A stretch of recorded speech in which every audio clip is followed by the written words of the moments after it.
ആ ശീതള, അതെ നമ്മുടെ മന്മഥൻ സാർ ഇവിടെ കാത്തിരിക്കുകയാണ്. എന്താ അയാളുടെ ലോണിന്റെ കാര്യം? എന്ത് പ്രശ്നം? താനൊരു കാര്യം ചെയ്യാൻ സാധനമായിട്ട് പോവാ. അല്ല സാറേ, പിന്നെ എൻ്റെ വൈഫിൻ്റെ പേരിൽ ഞാൻ നേരത്തെ ഇവിടുന്ന് ഒരു ലോൺ എടുത്തിട്ടുണ്ടായിരുന്നേ. അപ്പോൾ അതിൻ്റെ ഒരു 3-4 ഗഡുക്കൾ പെൻഡിങ് ഉണ്ട് കേട്ടോ. അയ്യോ, അതുകൊണ്ട് എന്തെങ്കിലും അത് പ്രശ്നമാണ്. അപ്പം നമുക്ക് ലോണ് പാസ്സാക്കാൻ പറ്റില്ല. എന്നാൽ പിന്നെ ഒരു കാര്യം ചെയ്യാം, ഞാൻ ഇവിടെ തന്നെ FD-യിൽ ഒരു 80 ലക്ഷം ഇട്ടിട്ടുണ്ടല്ലോ, ഞാൻ അതങ്ങ് വലിക്കാം.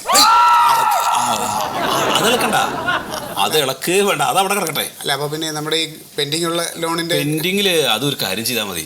അത് സാറ് ഇടയ്ക്കിടയ്ക്ക് കുറേശ്ശായിട്ട് അങ്ങനെ അടച്ചു തീർത്താൽ മതി. അപ്പോൾ ഈ ലോണ് സാങ്ഷൻ ആക്കാതെ പ്രശ്നമൊന്നും ആവില്ല? ഇല്ല, അതിപ്പോൾ ഞാൻ സൈൻ ചെയ്താൽ മതിയല്ലോ. അത് മതി അല്ലേ? പക്ഷെ അത് അടച്ചു തീർക്കണമെന്നേ ഉള്ളൂ. ഓ എൻ്റെ സാറേ, സത്യം പറയാമല്ലോ, സാറിന് മുമ്പ് ഒരു മാനേജർ ഇവിടെ ഇരുന്നു, ഒരു മുരടൻ, വെറും മുരടൻ. ആൾക്കാരോട് ഇടപെടാനും അറിയില്ല, നമുക്ക് ഇങ്ങോട്ട് വരാനേ തോന്നില്ലായിരുന്നേ. അത് പീതാംബരൻ സാറ് നല്ല എക്സ്പീരിയൻസ്ഡ് ആയിട്ടുള്ള ആളാണ്, പഴയ ആളാണ്, എല്ലാ നിയമവശങ്ങളും അറിയാം. എന്നെ പോലെയല്ല. എന്ത് എക്സ്പീരിയൻസ് ഉണ്ടെന്ന് പറഞ്ഞിട്ട് എന്ത് കാര്യം? ആൾക്കാരുമായിട്ട് ഇടപെടാൻ പഠിക്കണം. സാറിന് ഇപ്പോൾ ഇവിടുത്തെ ഒരു വക അറിയില്ലെങ്കിലും സാറിന് മനുഷ്യൻ്റെ അടുത്ത് ഇടപെടാൻ, അതാണ് വേണ്ടത് സാറേ, അത് വേണം. നമസ്കാരം. നമസ്കാരം. എന്താ ചെയ്തില്ല? എന്താ പ്രശ്നം? അല്ല സാറോ, വേറെ ഒന്നല്ല, സാറിന്റെ വൈഫ് ഇതിന് മുൻപ് ഒരു ലോൺ എടുത്തിട്ടുണ്ടായിരുന്നല്ലോ.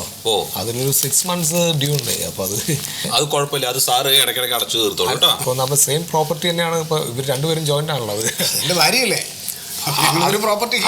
അതെ. അല്ല, ഞാൻ ചോദിക്കണം അതല്ല, ഇതിപ്പോ ഈ ഡ്യൂ ഉണ്ടെങ്കിൽ ഇപ്പൊ ഞാൻ സൈൻ ചെയ്ത് കഴിഞ്ഞാൽ ഈ ലോൺ പാസ്സാക്കാൻ പറ്റില്ല, അതിന് കുഴപ്പമില്ലല്ലോ. അപ്പൊ സാറിന്റെ റിസ്കിൽ അത് സൈൻ ചെയ്ത് ലോൺ പാസ്സാക്കാം. പക്ഷെ സാറിന്റെ റിസ്കിലാണ് അത് ചെയ്യുന്നത്.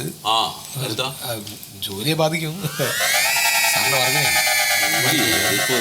അല്ല സാറേ, അതിപ്പം സാറിൻ്റെ ജോലിക്ക് അങ്ങനെ ഒരു പ്രശ്നം ഉണ്ടെങ്കിൽ റിസ്ക് എടുത്ത് അത് ചെയ്യണ്ട. ഞാൻ 80 ലക്ഷം ഫിക്സഡ് അതിഞ്ഞോട്ട് ഞാൻ അത് വേണ്ട, അത് ഇളക്ക ചെയ്യരുത്. അത് ഇളക്കി ആകെ പ്രശ്നമാണ്, ചോദ്യങ്ങളൊക്കെ വരും.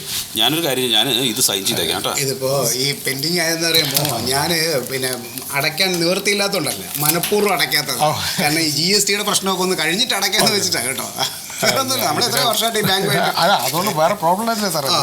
ജനുവിറ്റിയിൽ പ്രോബ്ലം ആയിട്ടല്ല. അത് ഒരു കുഴപ്പമില്ല ചെയ്തല. ഒരു കാര്യം ചെയ്യാം, എമൗണ്ട് അക്കൗണ്ടിലേക്ക് ട്രാൻസ്ഫർ ചെയ്തോളൂ.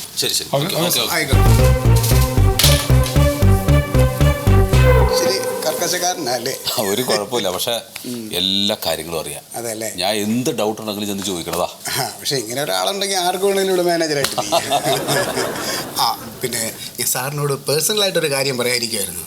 ഇപ്പോൾ ഇവിടെ നല്ല വലിയ തുകയൊക്കെ ഡെപ്പോസിറ്റ് ചെയ്യാനായിട്ട് ആരെങ്കിലുമൊക്കെ വരണമെങ്കിൽ അവരെ മെല്ലെ എൻ്റെ ഫിനാൻസിലേക്ക് അത് ഇൻവെസ്റ്റ് ചെയ്യിപ്പിച്ചാൽ അവർക്ക് നല്ല ഇൻട്രസ്റ്റ് കൊടുക്കാം. സാറിന് ഞാൻ അതിൻ്റെ വേണ്ട രീതിക്ക് ചെയ്യാം. എൻ്റെ പൊന്ന് സാറേ, എനിക്ക് ഈ വക പരിപാടികളൊന്നുമില്ല. എനിക്കിതൊക്കെ പേടിയാണ്. പേടിയാണെങ്കിൽ വേണ്ട, സാറിനും കൂടെ ഗുണമുള്ളതുകൊണ്ട് ഞാൻ പറഞ്ഞു. ഗുണമേ എനിക്ക് വേണ്ട. വേണ്ടെങ്കിൽ വേണ്ട. എന്നാ പിന്നെ സന്തോഷം. ഓക്കെ സന്തോഷം. പിന്നെ സാറേ, വല്ലപ്പോഴും ഒക്കെ ഈ ബാങ്കിൻ്റെ കുറച്ച് കാര്യങ്ങൾ കൂടെ ഒന്ന് പഠിച്ചു വെക്കണം. എപ്പോഴും അയാളെ ആശ്രയിച്ചിരിക്കരുത് കേട്ടോ.